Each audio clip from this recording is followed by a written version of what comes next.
Disenchantment is the latest creation to come from Matt Groening of Simpsons and Futurama fame. While The Simpsons covered and spoofed the modern-day family, and Futurama blasted off to the future with its unique take on science fiction, Disenchantment set its sights on medieval fantasy with its focus on the magical kingdom of Dreamland.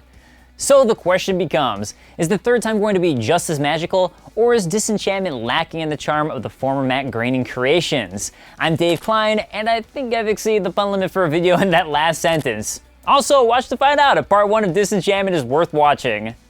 But first, make sure to subscribe to GameSpot Universe for more breakdowns of your favorite shows, such as Rick and Morty and upcoming films. For a basic synopsis, Disenchantment focuses on 3 primary characters: Princess Tiabini, or Bean, who's Princess of Dreamland, Elfo, a disenfranchised elf who's run away from his home, and Lucy, a demonic being who's been cursed onto Bean. Bean is supposed to get married off for a political alliance, as was commonly done during the medieval times, but she isn't having any of it, and wants to have fun, screw around, and marry someone who she actually loves. She, Elfo, and Lucy go on various misadventures throughout the medieval city and beyond, regularly getting drunk, doing magical drugs, and getting into trouble, all at the disapproval of her father, King Zog. What the? You trying to tell me my little girl is this guy? There is no way you're gonna convince me my daughter is a criminal. Presenting victims 1 through 9. God damn it. I'd say the show is worth watching if you're a fan of either The Simpsons or Futurama, but it's different in some key ways that might affect how much you enjoy it. Both Futurama and The Simpsons are more of ensemble shows with a large cast of unique and fun characters. Futurama, being my personal favorite between the two, has Fry, Leela, Bender, Zoidberg, Amy, Hermes, and Professor Farnsworth all serving as primary characters, and all of whom feel fully fleshed out. Disenchantment only really has 3 main characters, Bean, Elfo, and Lucy, with both Lucy and Elfo feeling a bit lacking and constrained by the type of creatures they are. Lucy is essentially your bad conscience, and as he's Bean's curse, is always trying to have her make bad decisions. While he as a character, he's not really developed too much beyond that. Elfo's a little more fleshed out, and while he's supposed to act more as the good conscience to Tiabini, he has more of a personal drive to him. And that's not to say there aren't some good side characters. King Zog is fun, and by the end of part 1, you'll realize really does have a lot of layers to him. Queen Una, his current wife and stepmother to Bean, in a fun twist is a salamander-esque anthropomorphic race, as is Bean's half-brother Derek. There are also plenty of minor recurring characters who show up and fill out the kingdom.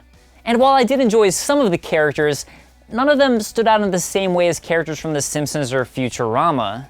There's no Homer or Bender who stands out amongst the characters in Disenchantment, nor a goofy/fun character like Zoidberg to latch onto. Now pick a mouth, open it, and say...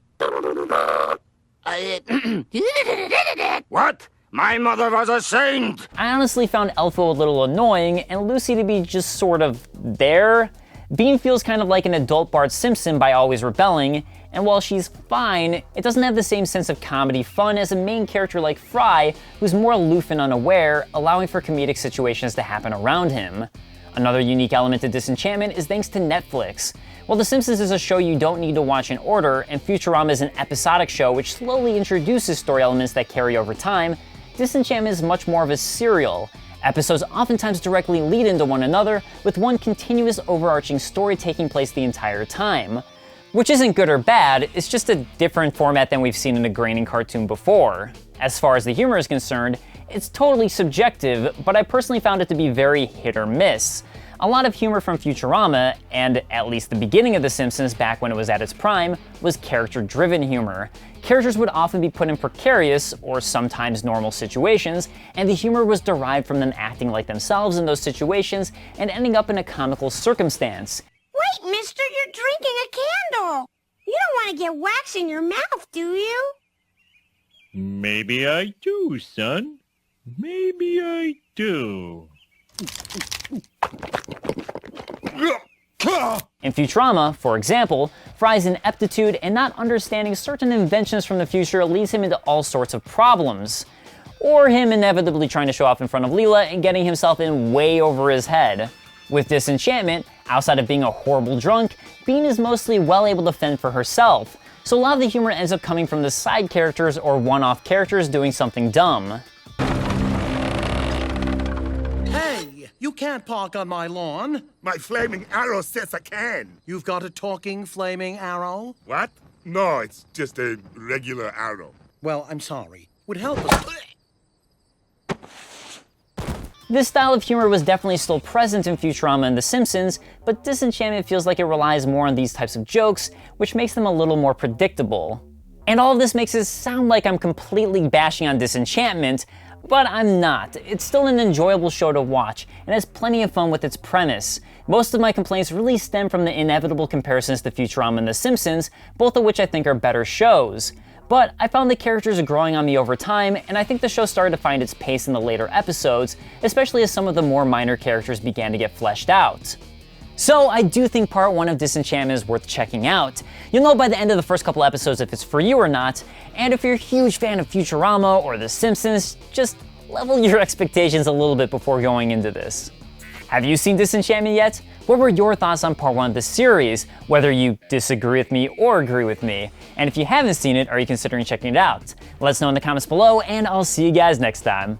Peace.